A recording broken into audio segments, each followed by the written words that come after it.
This is Conservative to America. I'm your host, Cole Holcomb, giving you news from the best perspective, the conservative perspective. Today, we're going to be talking about issues ranging from a farm aid package announced by the White House to tariffs to even President Trump's birthday, along with a big announcement from Congresswoman Jasmine Crocket. President Trump has brought Christmas early to all farmers around America. He announced today a $12 billion aid package for American farmers. I have been talking about this idea for weeks on my show about how the White House needed to take immediate action to help the struggling farmers. I've also been talking about how uh, that whenever we look at what the American economic problem is, we can really, especially right now, it's groceries are what most Americans are talking about. Our gas prices, they're down. $2.95 a gallon is what the national average is today. And it's actually blue states hurting the national average. The average in states like Texas and Arkansas is $2.42 a gallon, while the average in a state like Pennsylvania or California is $4.54 a gallon. So those Democrat states are hurting the national average too, but the national average is falling because of Republican economic policies. But another big problem that people are facing in the grocery store, it's grocery prices, not just facing that voters are facing in the economy, that the American people are facing with their economy. It's grocery prices. They're up. They have not gone down. They've only increased under President Trump. So this $12 billion aid package, it should help. The $12 billion aid package that President Trump announced, it should help the American farmer, not just the American farmer, but the everyday American who goes to the grocery store. As I said, when the farmer struggles, so does America. The farmers across this country who work hard every day to put food on the table for every American have been forgotten for too long, forgotten by both Democrats and Republicans alike. However, they have not been forgotten by President Trump and the modern day Republican Party. That is why Trump and Republican candidates across the board received 94% of the vote from farmers in 2024.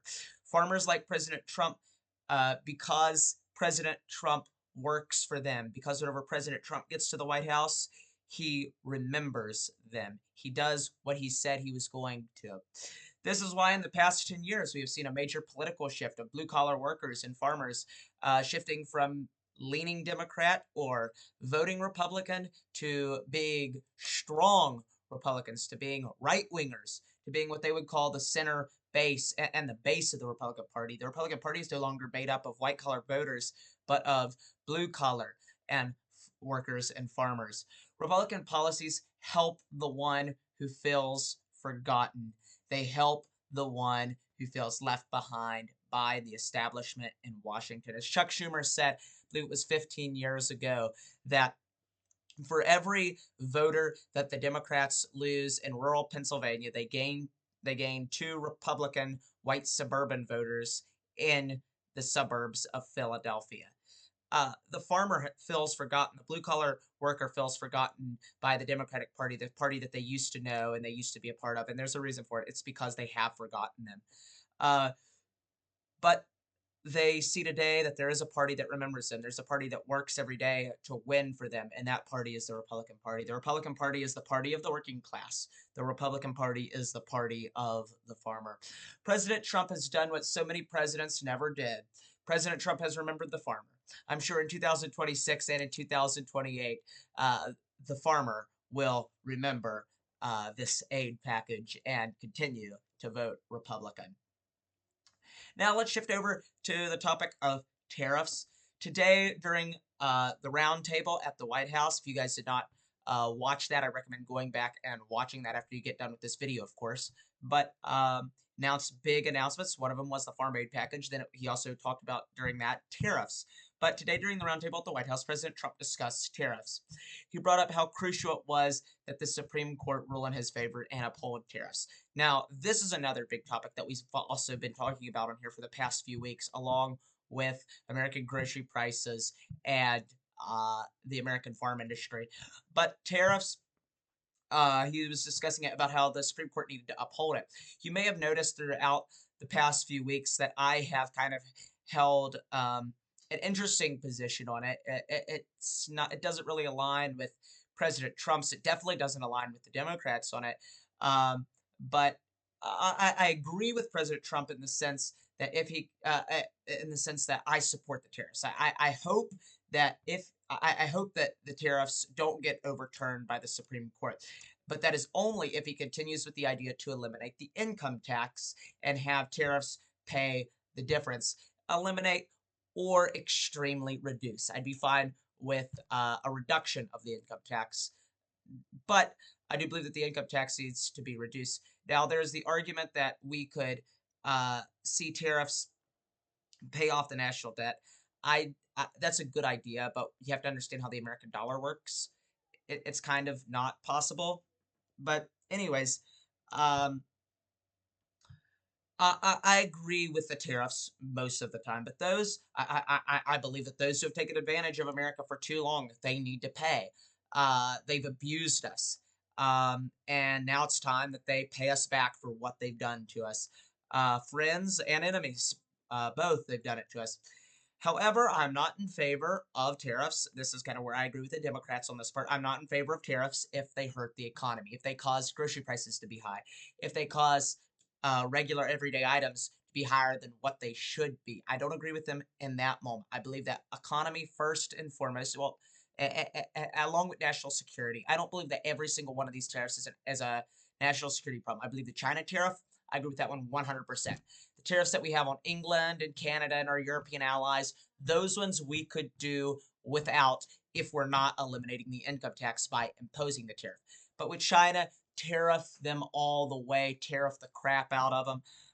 Because they're an enemy, we need to crash their dollar. We need to make sure their economy is not an economy suitable for growing. It's not an economy suitable for making any money, and we need to make sure that the Chinese economy does not continue to grow so that they do not overtake the United States as the world superpower. For too long, we've been kind of feeding this as Richard Nixon called it the sleeping giant. We've been feeding the sleeping giant, and we've been growing him bigger and bigger to where now we've grown the monster that might just overtake us too.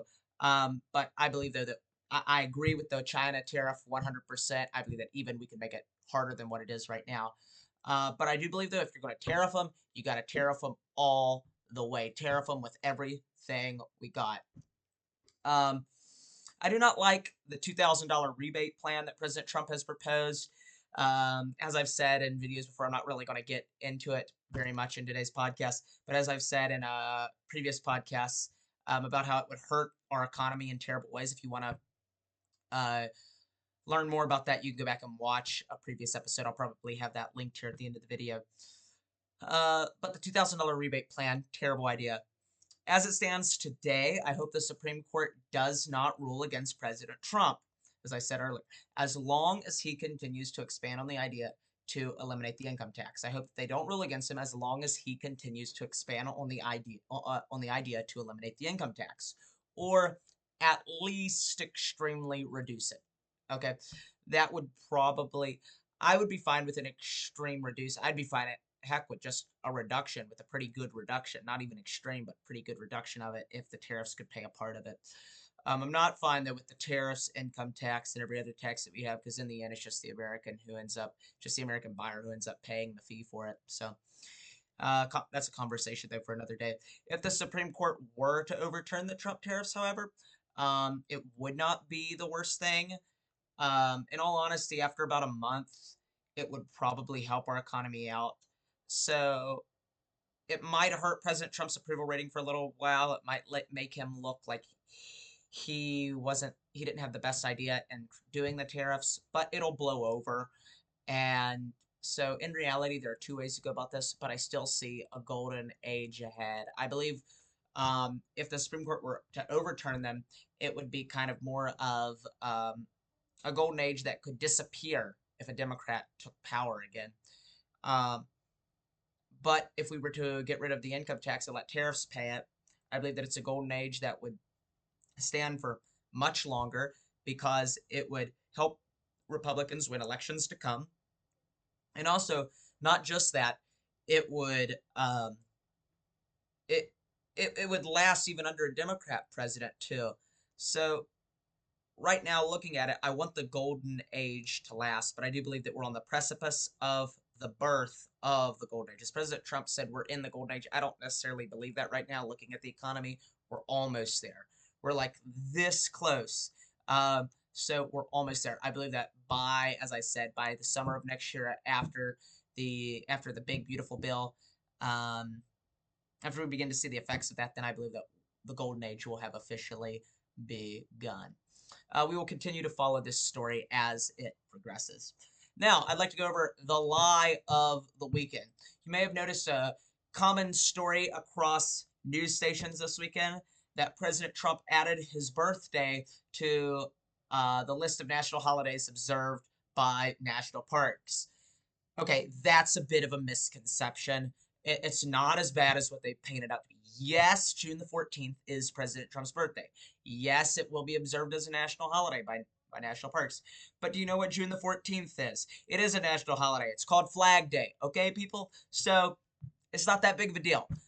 It was for Flag Day, not for President Trump's birthday. Get it right.